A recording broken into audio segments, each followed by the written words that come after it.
ahead and call this meeting to order. It's January 12th, and I am calling to order the Heritage Preservation Commission for the City of Edina. Emily, could I please get a roll call? Yes. Commissioner Longquist? Here. Commissioner Pollock? Here. Commissioner Cundy? Not here yet. Commissioner Birdman? Here. Woodmeyer? Let's see. Commissioner Nemo? Haven't seen. Commissioner Everson? Here. Commissioner Rosenstein? Oh, Hasselstep's here. Thank you, Mayor. Oh, didn't. Member Lee? Here. Thank you. And Chair Schilling. Here. Thank you, Emily. First on our agenda is approval of the meeting agenda, but I do need to make a change. Under the section 6, reports and recommendations, the COA for 4634 Edgebrook Place has been withdrawn from conversation for the evening. We will leave the COA 4630 Drexel Avenue on the agenda. However, that COA is going to be continued to the February 9th meeting. It will remain open on the Better Together website for community review and comment. But given the removal of the 4634 Edgebrook Place COA, we need to amend the agenda for the evening. Do I have a motion to amend or to approve the meeting agenda with that amendment? So moved. Do I have a second? Second. I have, Chair Schilling, I have a question for discussion before we vote on approving. My question is, I have some procedural questions about 4630 Drexel, even though we aren't considering the COA. Should I do that underneath that agenda item or under member comments? Which is more appropriate? Let's do that under member comment. Okay. Thank you. I'll make a note here.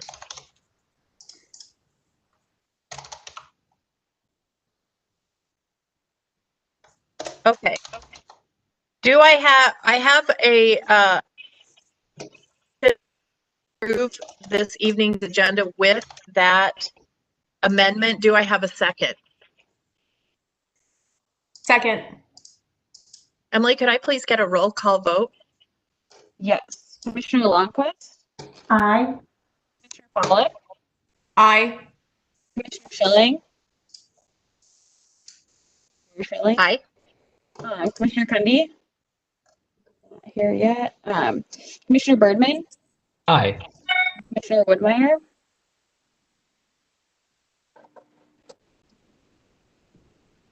I think we can't hear you. Okay, there we go. Commissioner Nemo?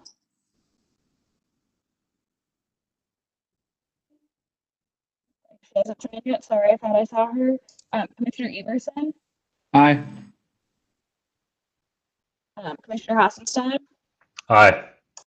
Thank you. I think I have everyone who's jumped on. If not, please let me know. Great. Thank you, Emily. Next order on the approved amended agenda would be approval of the meeting minutes. Do I have a motion to approve those minutes from the December 8th meeting as submitted? So moved. Do I have a second? Second. So, Can we please get a roll call vote on the approval of the December minutes as submitted? Yes. Commissioner Longquist? Aye. Commissioner Pollock?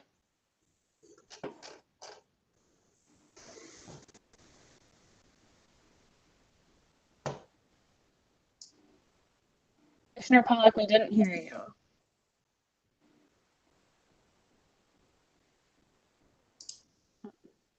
We'll come back to that. Commissioner Birdman? Aye. Commissioner Woodmeyer?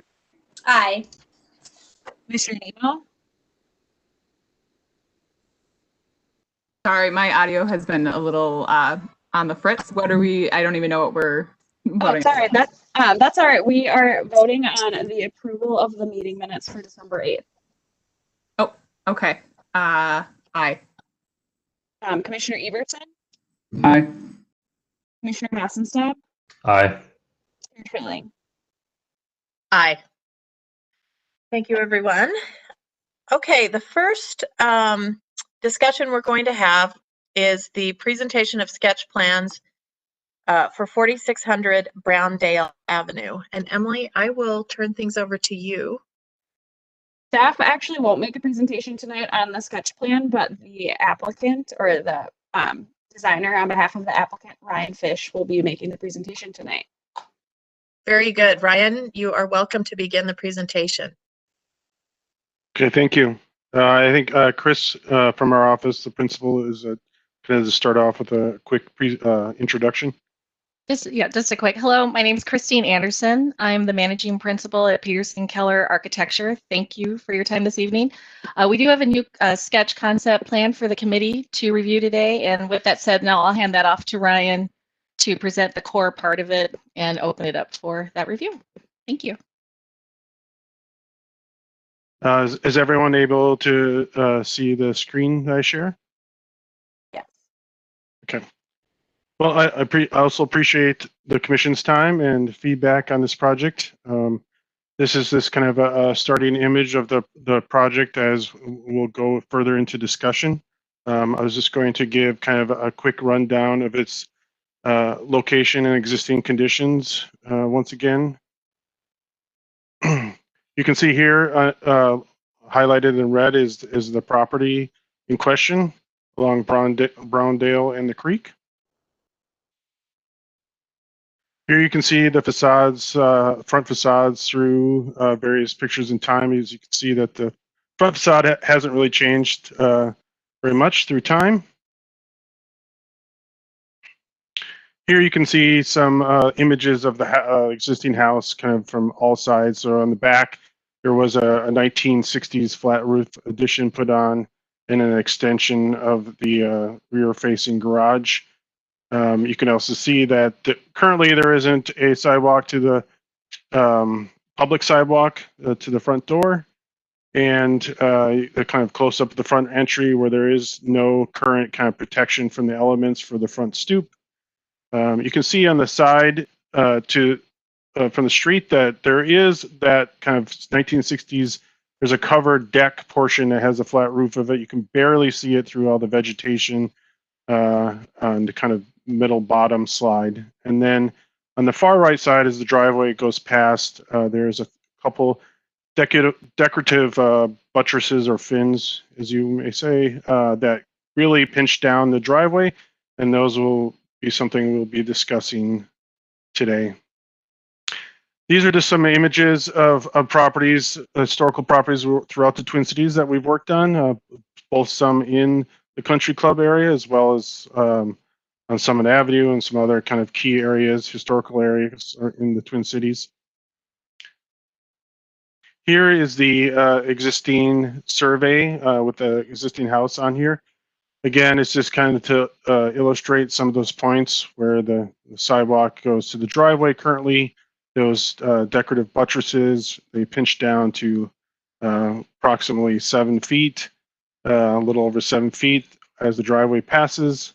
The back portion where the 1960s addition is, and kind of the extents of the driveway and kind of rear face and garage. And you can see down at the bottom where the kind of covered deck area is, there is some patios.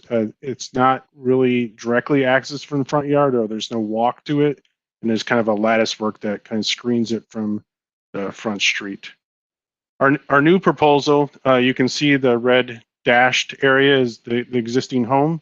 And our new proposal that we're making has a formal porch on the front side facing Browndale that both faces the street, and then kinks to the existing kink in the floor plan. That would allow the homeowners to be able to sit out there, as well as kind of have a covered stoop, so it's a little bit safe right now. Stoop is kind of sloped away, and the front door is approximately a little over 3 feet above grade, so it is a kind of little hazardous during the winter currently with the ice buildup. And then they have, due to the lot layout, they have a really nice, great front yard, and the house is set back from the front yard setback, so they have a really large front yard that they want to be able to sit out there and watch their kids kind of play in the front yard.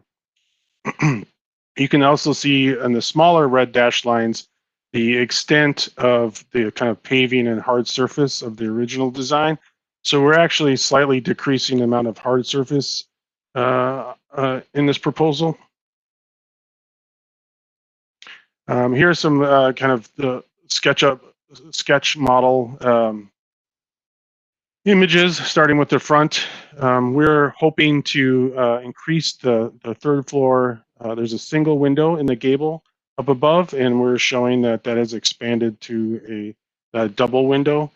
Homeowners previously had gone in front of the HBC for a sketch review with that request, and that seemed agreeable at that time. So they are again proposing that expanding that upper third window, which is to a bedroom, existing bedroom. Here you can see the front porch. The front porch is added with some of it again addressing the Browndale, and then the rest of it kind of turning towards the kink. The grade is going to be brought up slightly in the front yard to kind of reduce that kind of large kind of difference between the front door and the current grade. And you can see off to the right, in this photo, we've taken out some of the vegetation, so you can just see the area to the far right where the driveway slides past. And I'm happy to go back and forth if you have, kind of direct questions on this. Here you can see we are still keeping kind of a side deck area. It's of the same extent as the original to the left. We're just not having it covered. We're keeping the existing chimney, and again, you can kind of see that standing seam front porch area. This is where we're asking that we could remove those decorative buttresses to at least widen the driveway as it passes the existing home. We would replace where we've kind of modified the stucco to remove the buttresses below those windows to add some additional decorative stone in replacement. And then, as you can see, slightly that the front and back have their kind of iconic arched windows. Those are existing. We're looking to add a transom, rectangular in shape, to match the height of those arched above. There's also transoms in the existing living room, so it kind of matches that style. That used to be kind of a entry porch, and now it's going to possibly be office or sunroom. We are still using the original curb cut. We will be doing a little bit of retaining walls as we are lowering the driveway as it goes past the home to make it less steep. And we are having now a side access garage, so we need to get down a little bit quicker. Here you can see from the creek side, the driveway on the left coming down and wrapping into the new garage addition. Again, kind of through the foliage there, you can see the kind of matching arched window from that entry porch or side porch area. And we are really kind of working within the kind of English cottage Tudor language to create an addition that is fitting with the home on all sides.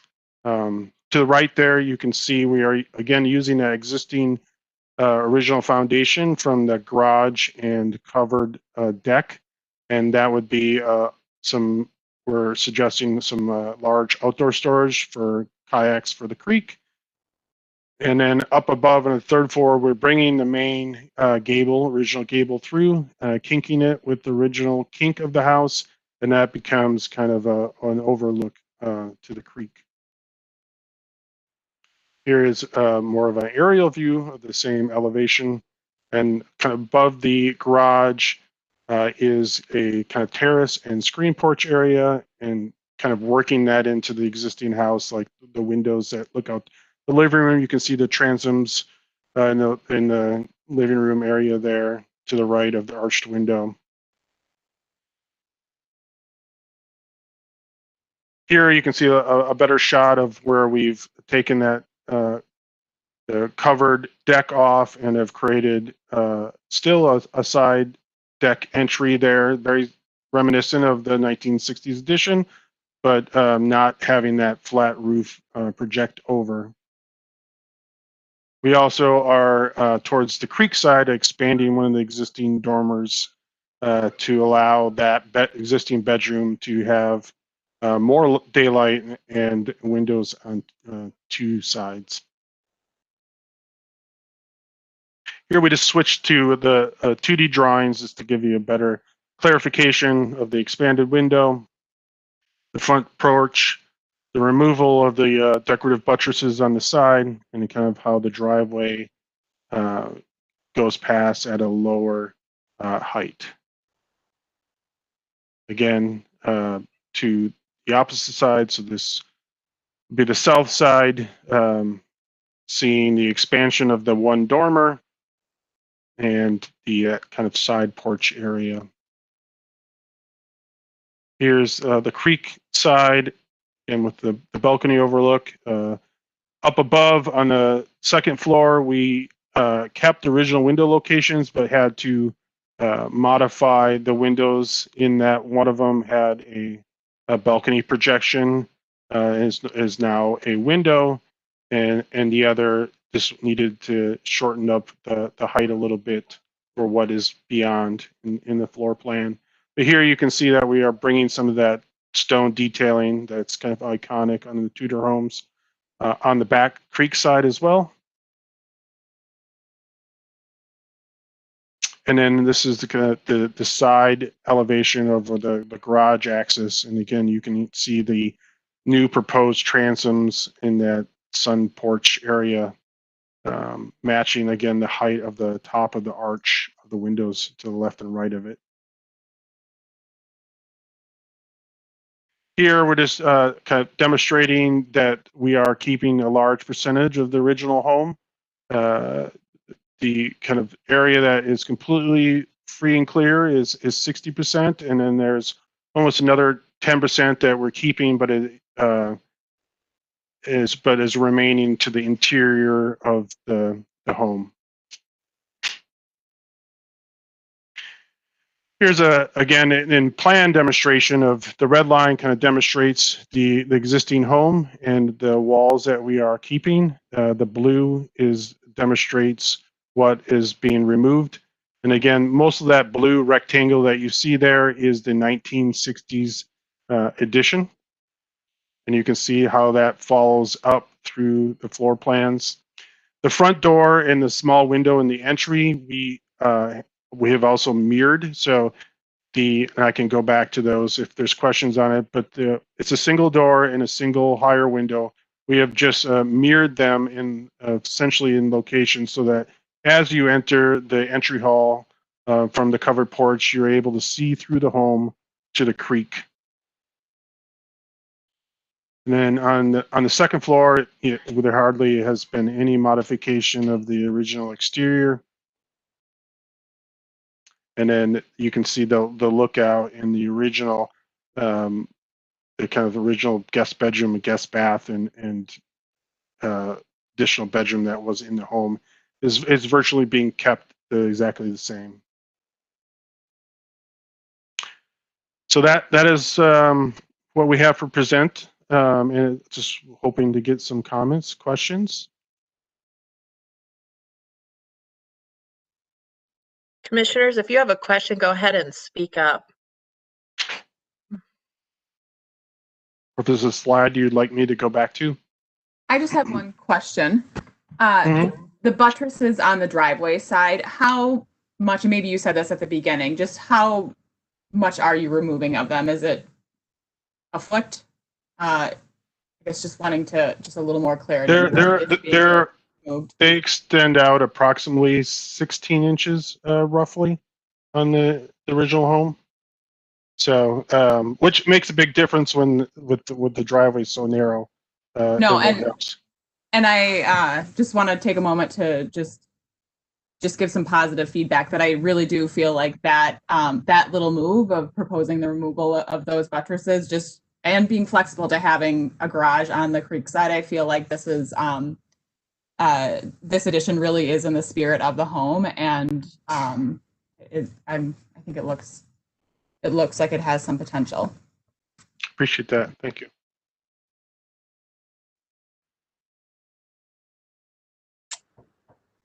Commissioner Schilling, may I just also add that I have such positive feedback for this sketch plan. And the very first sketch plan, I believe we talked about shaving off a bit of the home, and we were open to that, and seeing that put in practice here, I think works beautifully. I also think that the back achieves the objectives, but being less contemporary, less abrupt. It ties in beautifully to the home. I'm enthused, and I only have positive feedback to offer.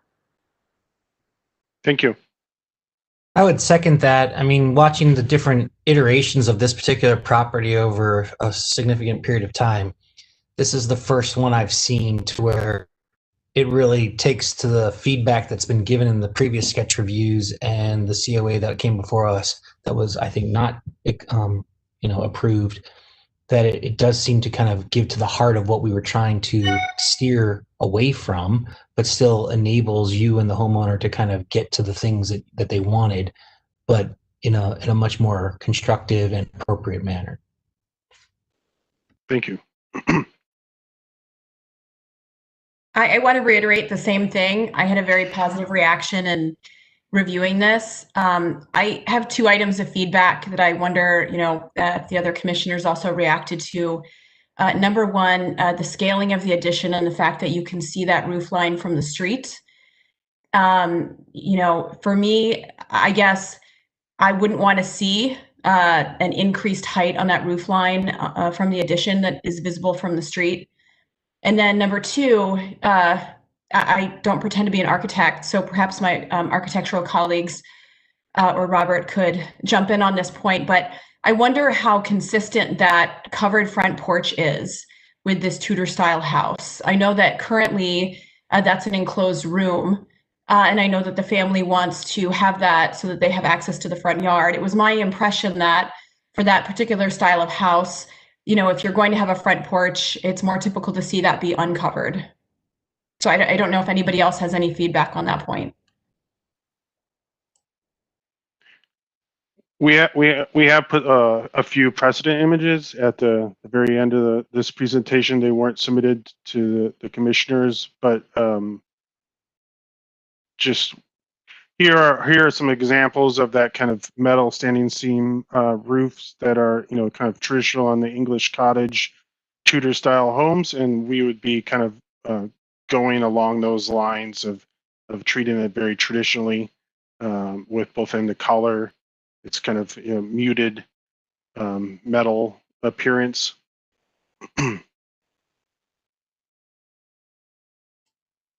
Yeah, to me, those all appear to be, enclosed rooms. This particular addition, the way that it's open air, looks like a very modern element to this structure. I'll get back up to the. So you're saying that the open porch, the fact that it's an open porch is what is making it feel perhaps more modern. In my impression, it didn't look consistent with the historic style of the house. Mm-hmm. So perhaps maybe there's just something to think about. Is there a way to still maintain a covered entry, but then have kind of an open air, still have a front patio sitting area porch, but without a cover? Might be something to just, Rachel, is that maybe, I mean, not to give you architectural direction, but just wondering if the scale and the size and maybe that's something to just consider too, and that would tick on it.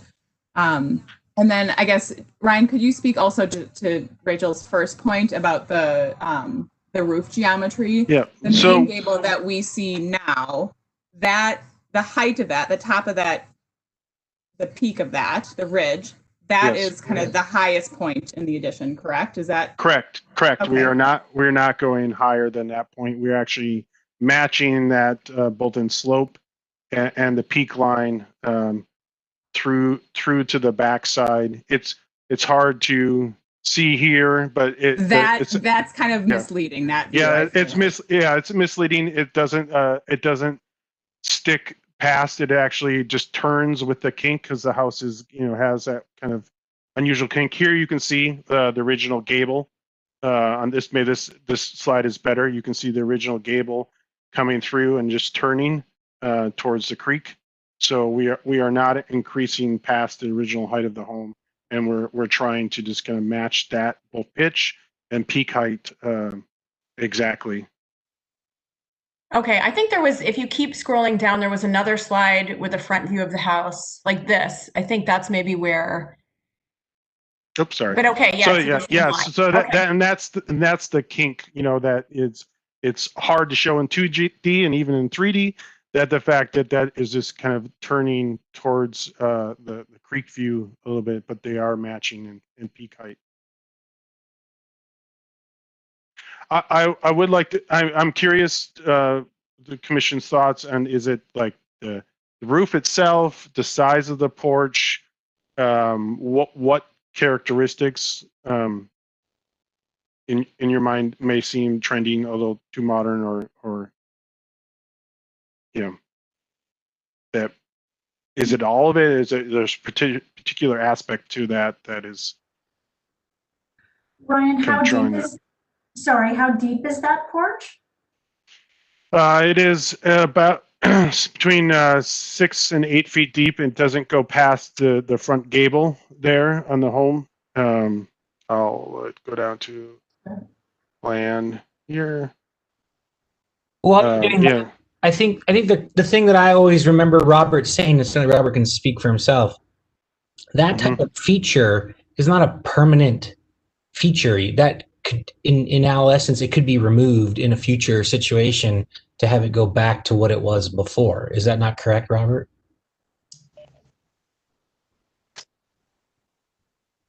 Can you hear me? Yes, I can now. Yeah, what we usually look for is reversibility. So adding features to old houses is okay. It's the heart of rehabilitation, actually. But you want to design them so that they can be replaced without having to remove any more historic fabric. So, in your opinion, not that I'm agreeing or disagreeing with Rachel's comment, but in this example, would this fall into that category to where it could be reversible and therefore doesn't necessarily violate the inherent element of the plan of treatment that we're arguing for? Design wise, yes, I get there's a question there, but from an actual structural standpoint, I would think that it's not. I would think that this is one of those subjective decisions you have to make. Yeah. The standard calls for the buildings to be to complement the surrounding historic character, but also to retain as much of the original as possible.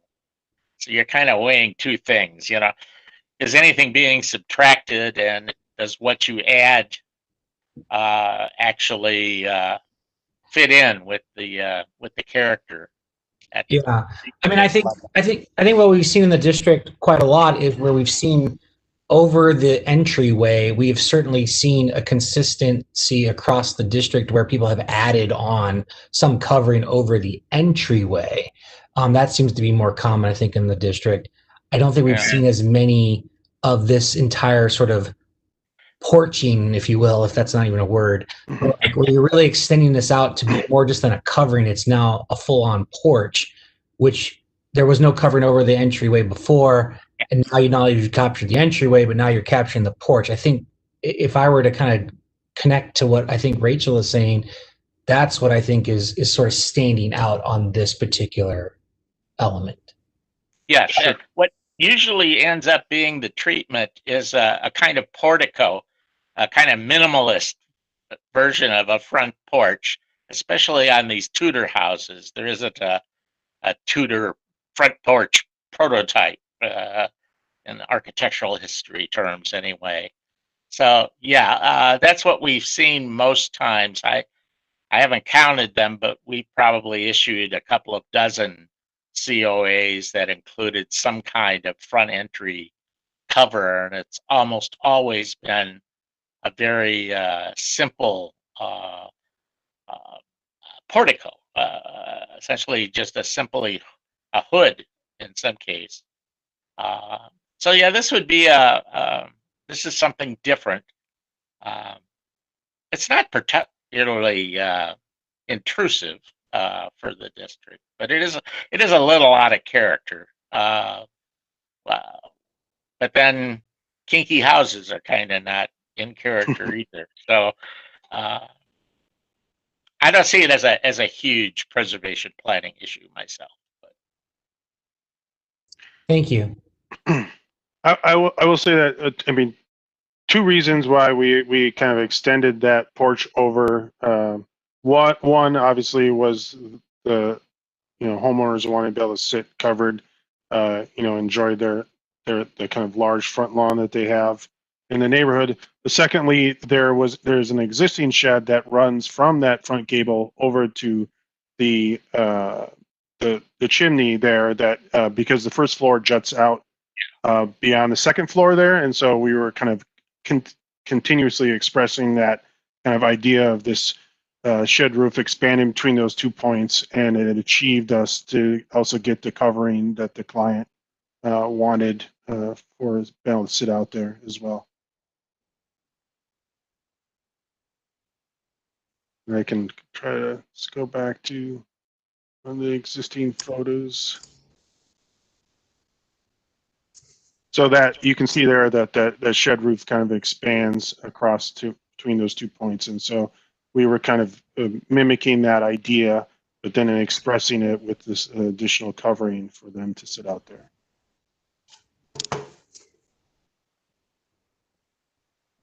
This is Chair Schilling. I was going to mention exactly what you just said, that when I look at this, that porch, that covered porch reads more as an extension of that original shed roof.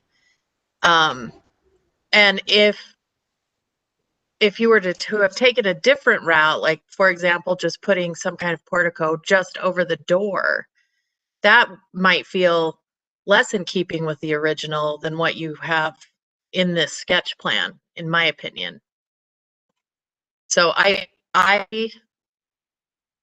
don't see that as a stumbling block moving forward in this design.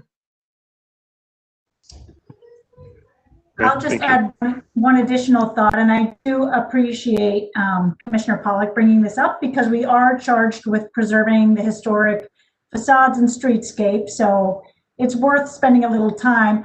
I don't think it's problematic per se. I do know that 4509 Browndale is a tutor that actually has a porch, and it's sort of oddball, but it works. Maybe looking at that to the extent, maybe it can be minimized, as Rachel said, pardon me, as Commissioner Nemo said. I wouldn't object to it per se, but maybe just a slight minimization, pulling it back from the chimney, whatever feels appropriate. I don't think I would object to it, but I think to the extent that it is less of an addition, I'd be more inclined to say that works well. Okay. What was the address that you mentioned? I'm sorry, I missed that. I just looked it up. The owners probably know it. It's 4509 Browndale on the other side of the street up. It has a nice view of the creek, so they've got a porch. I don't know that I can't see it on Google Maps with the tree, but it may add some information. Okay, thank you for that reference.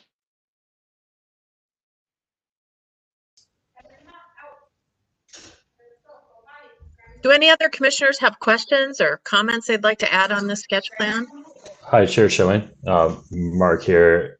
First of all, want to share excellent feedback. I'm really excited about this project. I think you've been able to do great work, and I'm excited to watch what happens next. I think what might be helpful regarding the porch conundrum would be if we could get like scale and mass and measurements, perhaps compared to what is there today, and what is being proposed. It's hard with pictures, and sometimes the math is helpful just to see the Sure. dimensions. It may not be that much bigger, or it might be a lot bigger. Sure. I don't perceive it as a huge sticking point, but it is something that I think we are warranted to get the details to be comfortable with. Okay. Other than that, from the streetscape and looking at this home and driving past this home 6 times a day and walking past this home 2 to 4 times a day, just really excited about it. I like a lot of the things you're doing here, and I think it's a great step forward. So thank you for all your hard work. Appreciate that. Thank you.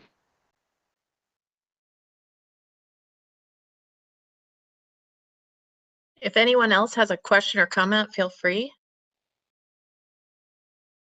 Otherwise, we can wrap this.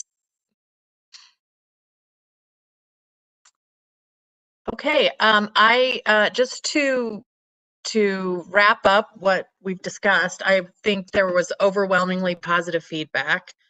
I'm going to echo all of it. I heard comments about it feeling more in keeping with the original style, less contemporary. The garage on the creek side is very much appreciated. I had questions also as I was looking at about the roof pitch. That was explained and satisfied. The porch is under our prudence to figure out if it's appropriate. Some scale math measurements have been requested that would be helpful. Mm-hmm. Looking at the example on 4509 Browndale, and possibly playing with the size of that covered porch to make sure that it is in keeping with the Tudor style.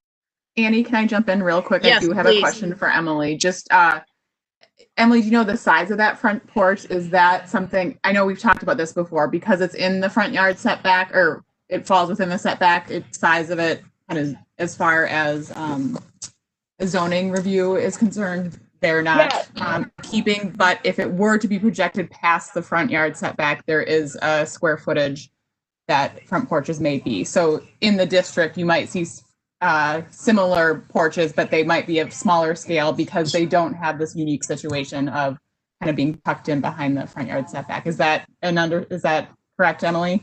Yes, that's correct. So the proposed porch here, based on the site plan that they have shown, that porch is within the required front yard setback for this lot. So what Sarah is saying is that the reason why some of the houses on other streets or in other parts of Edina have front porches that may extend beyond that front yard setback is because there's the way the code is written, you're allowed to extend further into the front yard setback with a porch of a certain size as long as it's at least 20 feet from the street.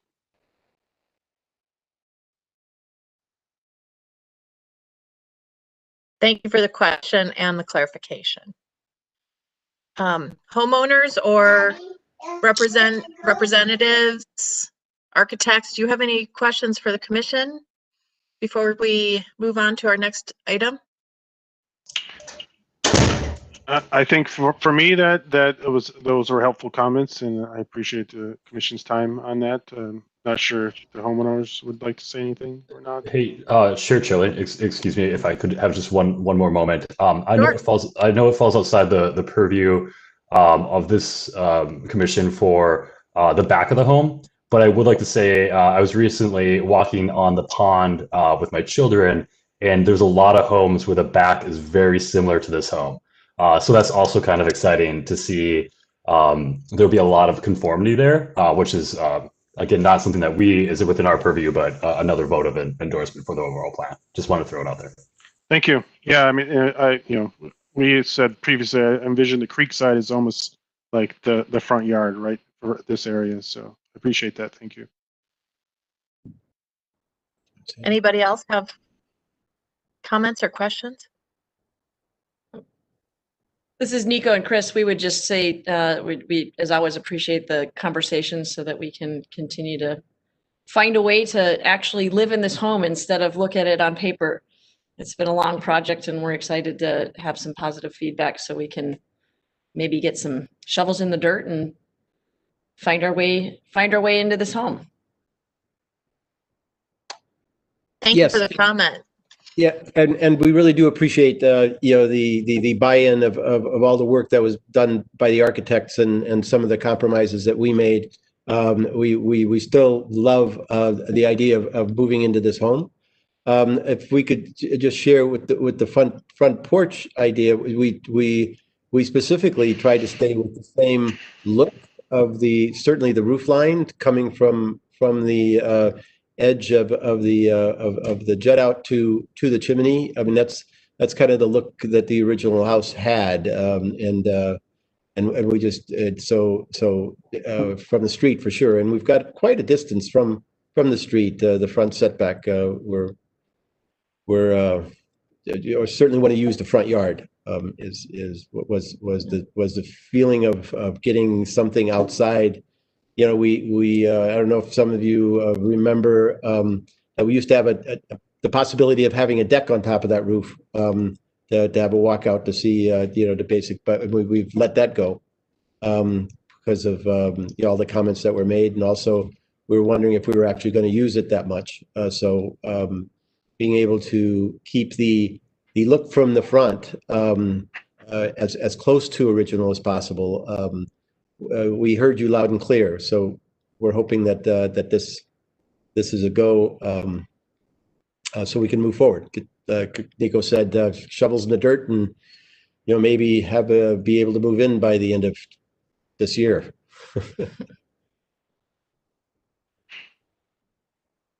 Thank you. Okay, commissioners, anyone else have comments? Thank you, homeowners and architects and representatives, for all the work and time tonight. Thank you for your time. Good night. Thank you. Good night. Okay, the next section on our agenda is the reports and recommendations section.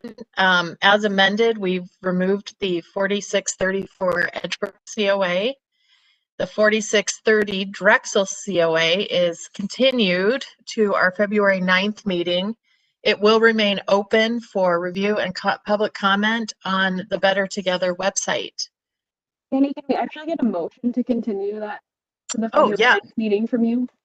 Yes. So do I have a motion to continue the COA for 4630 Drexel Avenue? It would be continued to the February 9th meeting and remain open on Better Together for public review and comment.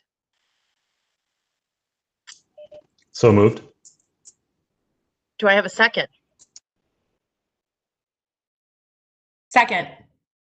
Okay. Emily, could we please get a roll call vote? Yes. Commissioner Longquist, Aye. Commissioner Pollock, Aye. Commissioner Bergman, Aye. Commissioner Woodmeyer, Aye. Commissioner Nebo, Aye. Commissioner Everson, Aye. Commissioner Hassenstack, Aye.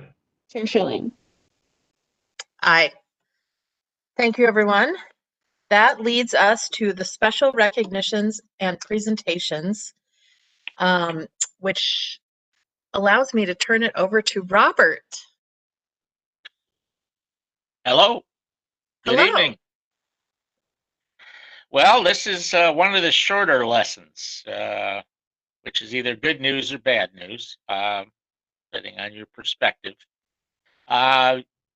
We're assuming that since all of you have been on the job for at least a few months, that you're fairly familiar with how the COA process works. But it's, actually the salient points are covered in the cover memo for this, this training unit, which was in your packet.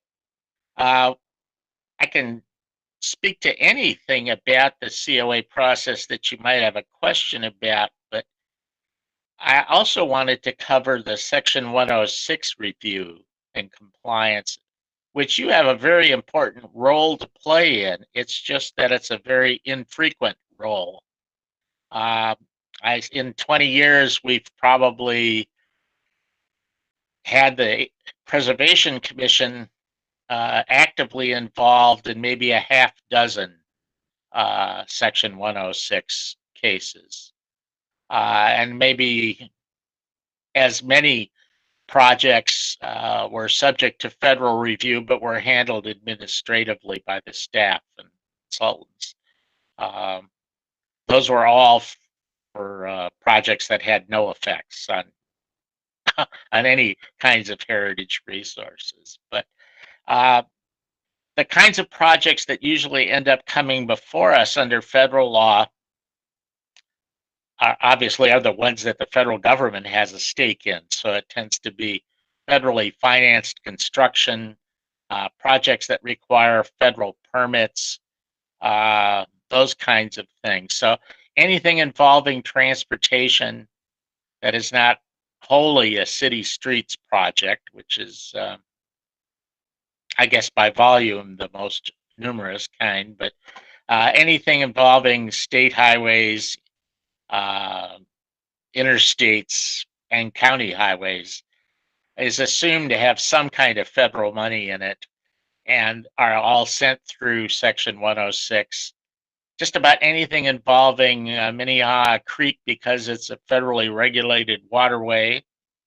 And so projects involving the creek have water permits under the Clean Waters Act, if not others. And that triggers the federal part. Now, most of the actual federal regulation occurs within the agencies actually involved with the construction project. But the cities, especially if they have preservation programs, are usually invited to participate. And those that are certified local governments like Edina and about 45 other Minnesota cities who are actually have a direct role in the federal process. And so the city of Edina has become a party to Section 106 review of things like the sound walls along Highway 100, the proposed trailway development along Interlochen, which was kind of a landmark case, even though the project was never built. The federal government deferred to the city of Edina almost all responsibility for heritage resource management in that project. So I did the survey, the Planning Commission reviewed the results, the Park Board signed off on it, and the HBC never got to the point where it had to issue a COA or not. But the difference between the two review processes is quite fundamental. The Edina Heritage Landmark Program, the regulatory aspects of it are handled like zoning. In fact, the heritage landmark designation is a form of overlay zoning, and so it's a very traditional process. There's the person originating the project files for a permit. The permit gets reviewed by all the various reviewing departments within the city, and it goes to the Heritage Preservation Commission to sign off on its appropriateness with respect to impacts on heritage resources. The federal system is completely different. Federal law, and it's been federal law since before any of you were born, actually. But it's been a long time, and it's a very well-established program, but it's based on avoiding the effects. And so the law instructs the federal government to consider the effects of its projects on properties that are listed in the National Register or have been determined eligible for listing in the National Register. And if it doesn't know if they're on the register or have been determined, it charges them with discovering, well, are there any such resources in the area of potential effects, as it's called in the federal system.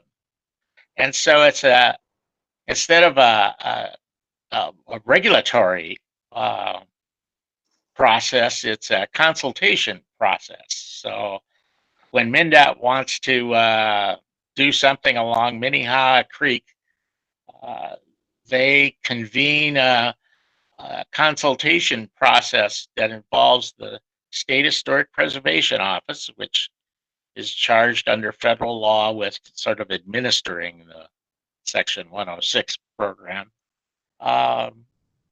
The Minnehaha Creek Watershed District would be involved, the city of Edina would be involved, and actually any historic property owners within the project area of potential effects would also be invited to participate. And it's sort of an elaborate dance, and but the people who actually choreograph it in the last 60 years have really learned how to do it well. And it kind of works. It tends to take a long time. If it has a downside, it is that.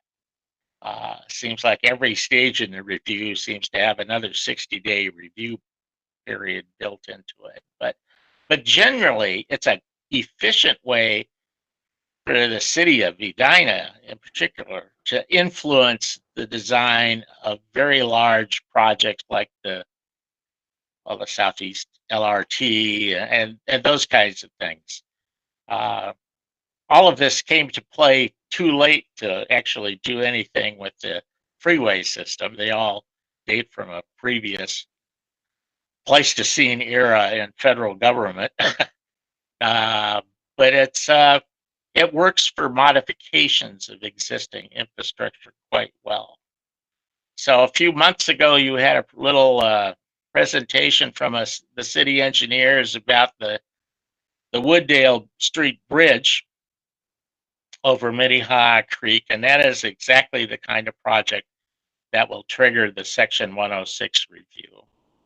And so when that gets to that point, rather than permits, there will be actually plans that will be circulated for review by MnDOT, and the other review bodies will be the Hennepin County Highway Department, Minnehaha Creek Watershed District, and you guys, because your name is all over the National Register nomination documents for the Wooddale Avenue Bridge.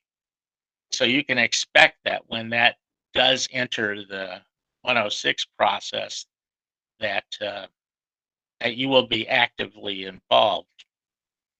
And there are other projects that it's hard to predict when they'll actually arrive in front of you, since the time horizons on them tend to be a little flexible. But it's a really cool thing, and we provided all of you with a copy. I think it's like 6 pages. This cool little handbook that the Advisory Council on Historic Preservation, which is the President's Heritage Preservation Commission, it's an explanation for them.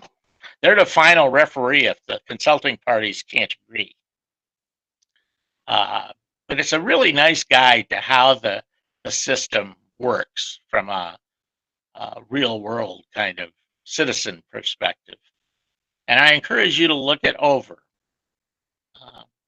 You also get involved under the National Environmental Protection Act, NEPA, from, I guess the act is from 1972.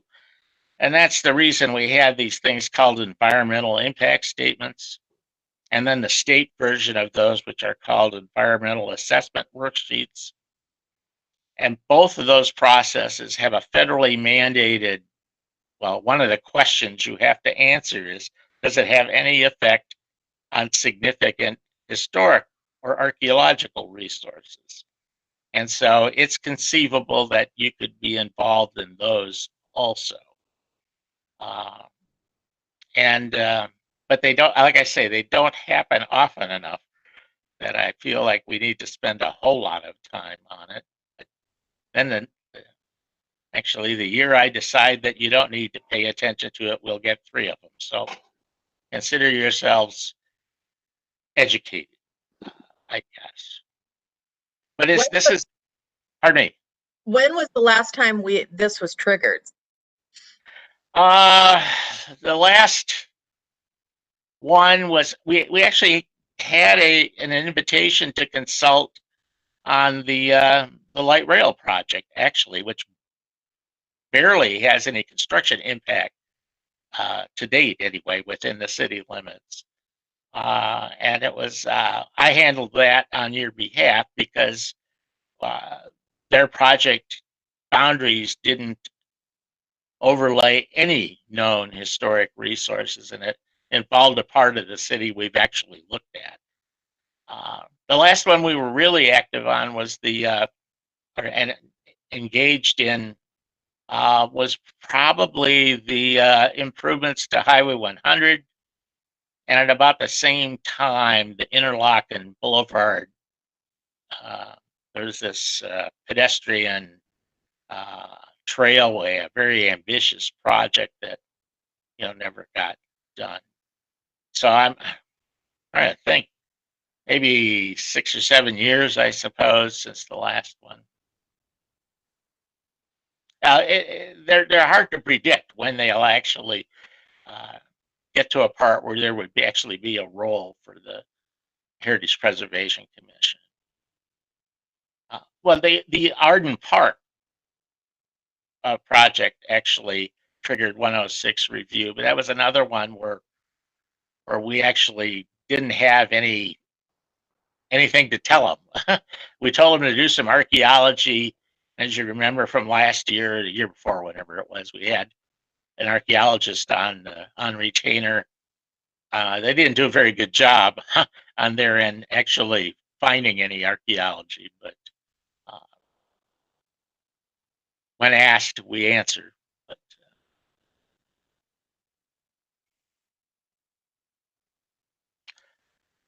you'll get an invitation to participate. Well, actually, the last thing that we missed was the one about the Flight Time Studios. The whole thing that makes the federal process work is that when they send you the letter and they give you kind of it's almost a questionnaire, where you have to tell them that you think your project either is going to have an effect on a historic resource or not. And most people just say, well, we don't know. And it goes from there. Apparently there was just a little, I don't know, not really sure who dropped the ball farthest on that project, but we didn't hear about it until the consultation process was over. That's always a bad sign when you're hearing about it when it's done. It would have been interesting to get in on the beginning of that one, but you win some and you lose some, I guess. I'm not sure we would have saved the building, but you would have gotten a hands-on experience dealing with the federal bureaucracy. I'm not sure that that's something you want to put on your wish list either.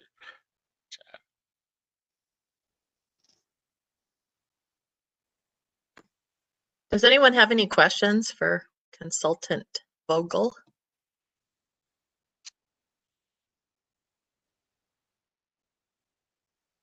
Well, I should have given you a test. But this is the easiest part. In the next unit, if these are being treated as educational units, we're going to talk about education next time. And if we have a lot of COAs, we'll kick that one down, because I think education is probably the program area the Preservation Commission has invested the least in, at least in the time I've been with it, and has the most opportunity, I think, to do really interesting things.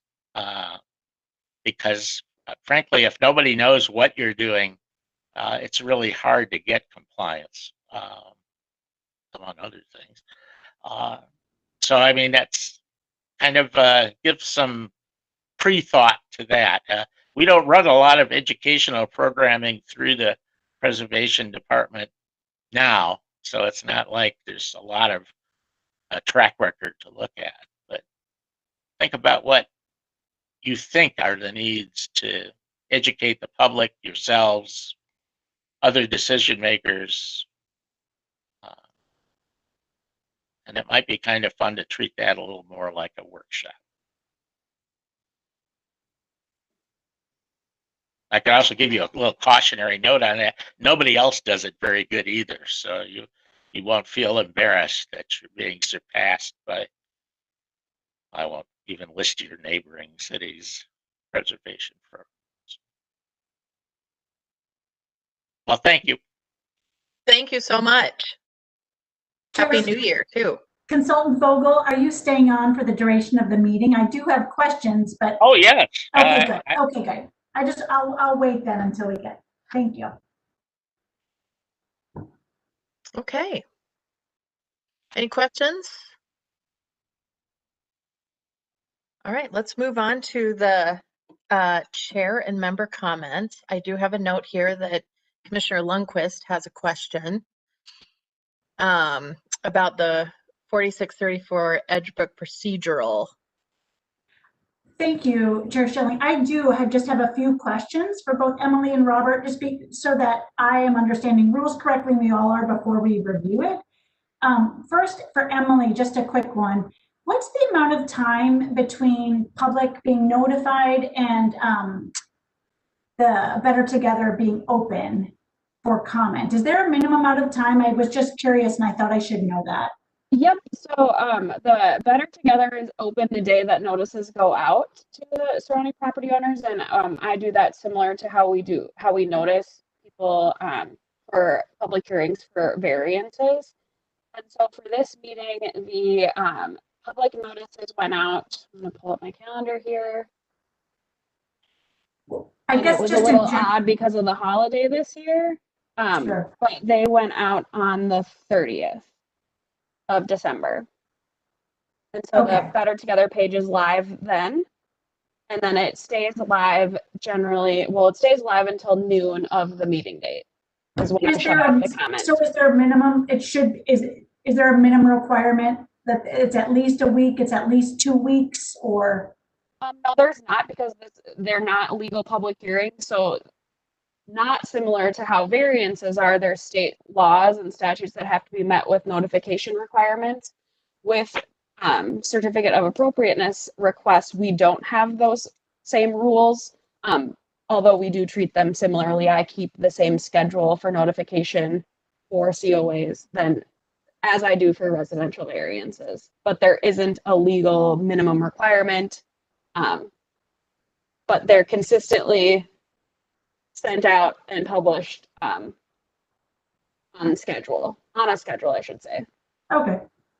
All right, thanks. And then Consultant Vogel, we covered this, this came up for 4600 Browndale, but what are so I know we're pausing on the Drexel home because staff will look at it. Are there expert structural mold, other opinions? Remind me how that process goes. And can our body say, oh, we'd like another opinion? How does that work? Or is it just city staff? Thank you. So with that project, and similar to how we did for the 4600 Browndale project, it's kind of the evidence is what the plan of treatment calls for. So that's up to the applicant to provide information to the city that kind of backs up the claim that they're making. So in this case, and similar to how the case in 4600 Browndale worked, is that the applicant submitted information from an engineer, they submitted information from mold specialists, and they submitted information on lead paint. So with that, and in conversations that I've had with the applicant, there was additional information that was coming based on conversations that the applicant had with the building official. So the building official is reviewing this, or the request. Robert is reviewing the request, and I believe the building official also has been talking with the city's health department with questions and getting opinions on some of the claims that are made. So the reason why staff extended the request until the February meeting is to get all of the information from the applicant that they said was coming, and also give the building official, as well as Robert and hopefully myself, an opportunity to visit the site so they can take a look themselves and include that information in the memo that they'll be providing. Okay.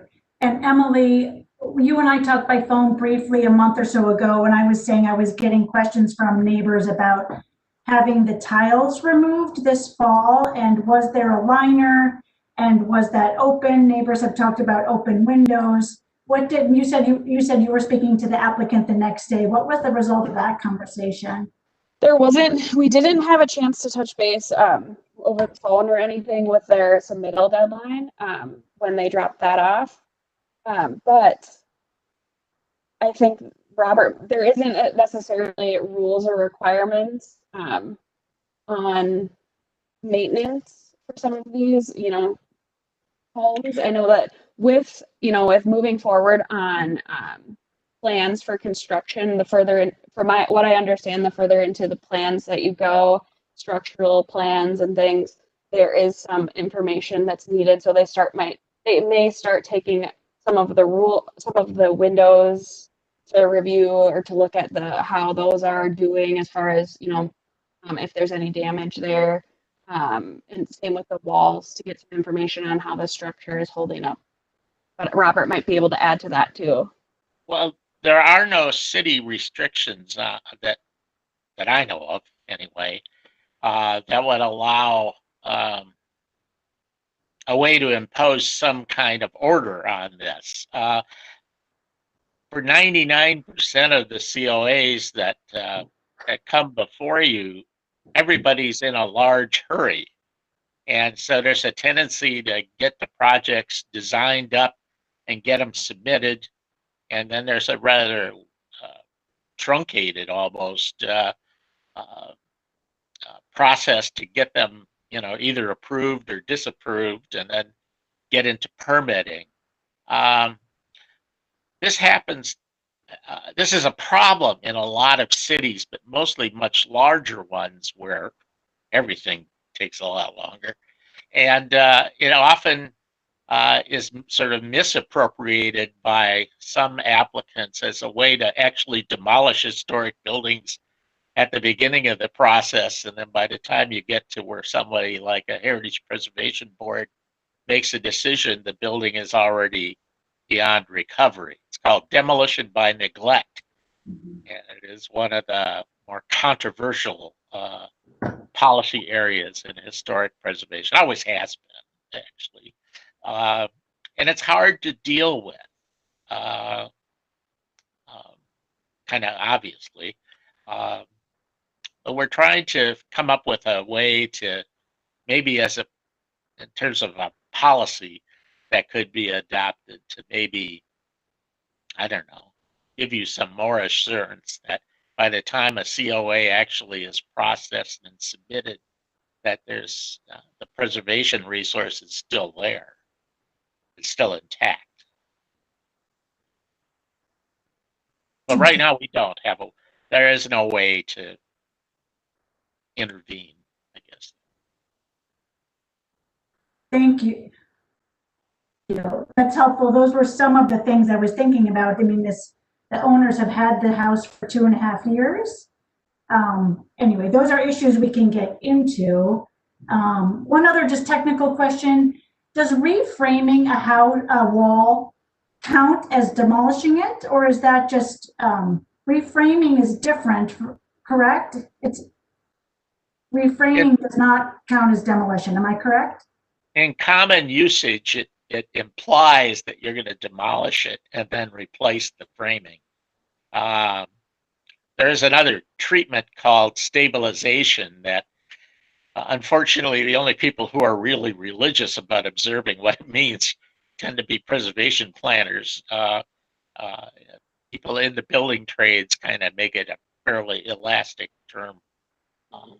But yes, generally, reframing means removing the studs and replacing them with something else. And the plan treatment isn't specific. So it's not specific as to what counts and what doesn't count in that 50%. And so that's one of the reasons why we started asking applicants to provide some of that information up front, so you guys can include that in your review. And we found that the more dimensional data you get, the better your decisions tend to be. And boy, we've come a long way since, well, how high is the peak of that roof? And the peaks of the neighboring roofs, and those kinds of things.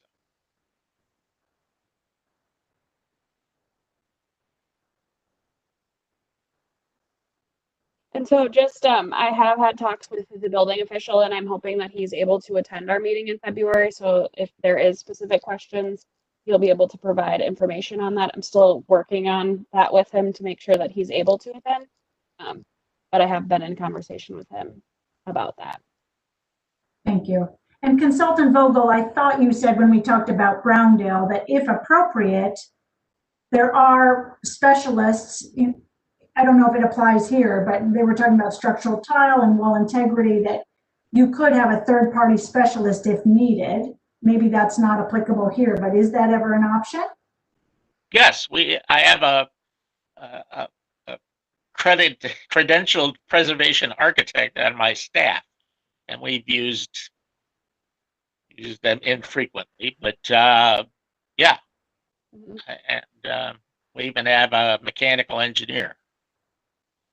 But it would be mainly to address your technical questions in the review. We don't do the actual design work or the science on behalf of the applicants.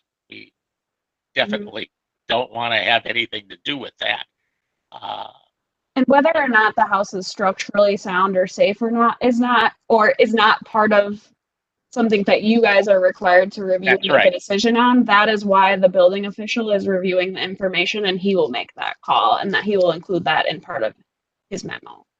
I guess If he believes that the structure isn't safe, then he will make a recommendation that it needs to come down, essentially, and he'll get the information he needs, or he'll work, to make that call himself or make that determination. And my professional advice is always to defer to the building official on those questions. There is no sense in getting involved in a contest with your own building official over whether a building is safe or not. And Emily, if the building official does deem a property kind of uninhabitable, then does it still go before us, or is it just kind of out of our hands? I guess, is it something that we still vote on, or does he or she have the authority to say, nope, it needs to be demoed? Well, based on how this process has worked, the applicant's coming to you and providing that information to the city because they believe that the house needs to come down. So it is coming to the Heritage Preservation Commission, and the building official is reviewing that as part of that application. There have been instances, I know in the neighborhood, that there has been a COA that's been approved, and during construction, it's been found that, the foundation isn't safe, it's not sound, and then it came down without necessarily the approval or the stamp of a new COA from the Heritage Preservation Commission. But I think that's what the applicant's doing in part of this request, is he's coming forward with the information that they've found to get that updated COA approved. They're asking, to make it clear, and I don't want to get into too much conversation specifics on the project, but they've provided the plans that the changes to plans that they've made, and those are to the walls that are being removed, not necessarily any design changes to the COA or the plans that were approved with the COA in the past. So they're still intending to build the same house or to have the same project. It's just how they get there is changing, the percentage of the walls and what walls need to be removed and reconstructed. So I have a quick question following up on this for Consultant Vogel, and it deals with lead paint. It's my understanding. I don't want to get too far into discussions because I've told the applicant that we won't be discussing it tonight. Okay. So as far as specifics go, I want to avoid that, like specific to this project necessarily, because they're not here. We don't have the staff memos from the city staff or from Robert We're still kind of reviewing the application, so I don't want to have too far of a discussion on specifics, but if there's general questions for you guys. Yeah, this is a general question, not Okay. related to this project, but it's my understanding that in dealing with historic properties that have lead paint, one method of, I guess, abating the concern with that is to cover it with non-lead paint, essentially to paint over it. Yes, that's the most common, I suspect, treatment for lead paint, and especially in residential properties. Okay, There thank you. there are others, but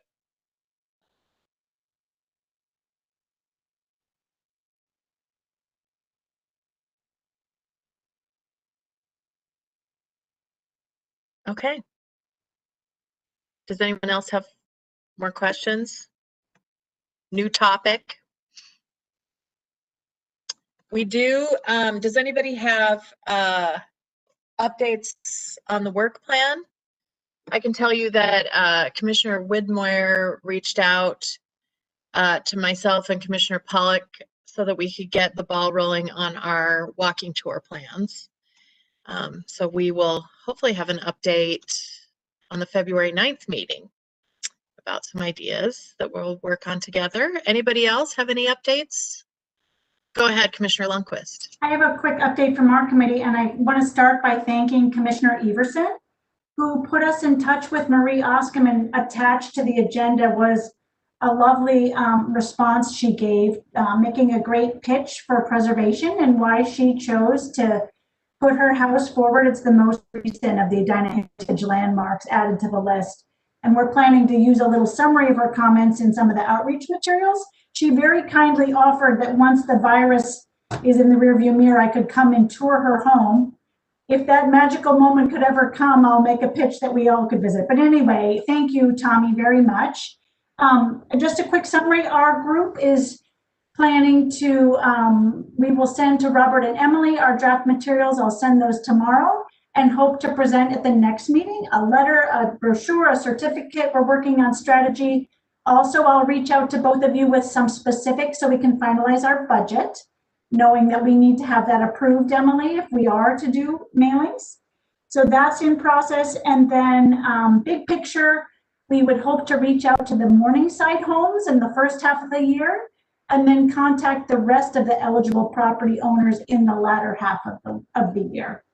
And I'll ask if Rachel or Mark would like to add anything. Otherwise, that's it. Nothing on my end. Thank you for summarizing that so well. Nothing here either. Thanks, Commissioner Lundquist. You're welcome, Commissioner Lundquist. Glad I could help. Okay, if we don't have any more work plan updates, we can move to the next item on our agenda, which is staff comments. Emily, do you have anything? I don't have any updates or any comments. Okay. Then one last thing is to get a motion to adjourn this meeting. Do I have a motion to adjourn the meeting? Motion to adjourn.